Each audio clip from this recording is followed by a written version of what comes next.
Hi, I'm Andy Stanley. Isn't it true that nothing divides us quite like politics? But do you know why nothing divides us quite like politics? Well, it's because nothing divides us quite like fear. And unfortunately, the current political climate is fueled by so much fear. And as you know, you can raise a lot of money peddling fear, right? But here's a question for you. What exactly do we fear? At the end of the day, isn't it true? At the end of the day, we all fear pretty much the same thing. We fear loss. Loss of control, loss of opportunity, loss of wealth, loss of the future for our children, or the loss of our freedom. In 2020, there was a lot of fear to be leveraged, but there was a lot of opportunity as well. And Christians in particular, we were presented with an unprecedented opportunity to model for our communities and for our nation what it looks like to disagree politically and love unconditionally. It was an opportunity to leverage the Apostle Paul's words when he said that we're to shine like stars in the sky. Instead of coming together to serve our fear-filled communities, we chose sides politically and we participated in the problem rather than modeling and providing answers.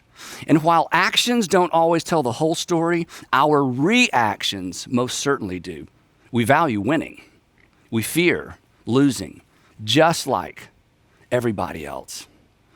And the problem is that is such a far cry from how Jesus instructed us to live and to respond.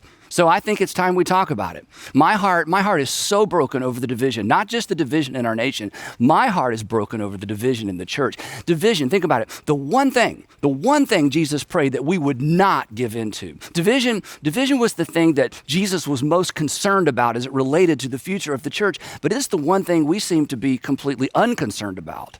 Difference is inevitable, but division is a choice. And we've chosen poorly.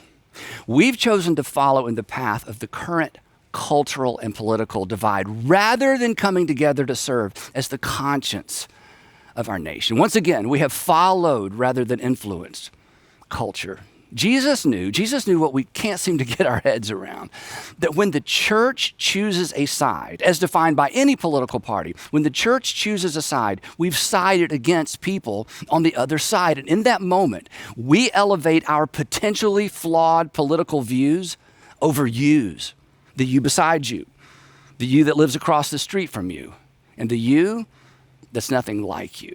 But, and this is the good news, it doesn't have to be this way. And it hasn't always been this way. In fact, there is another way. And once upon a time, it was called the way. I call us to I call the church to re-embrace the version of faith that against all odds, flipped the script in a world where the teaching of Jesus was initially considered weak and certainly unsustainable. I challenge pastors and leaders and Christians of every brand to begin evaluating their politics through the filter of our faith rather than creating versions of faith to support our politics.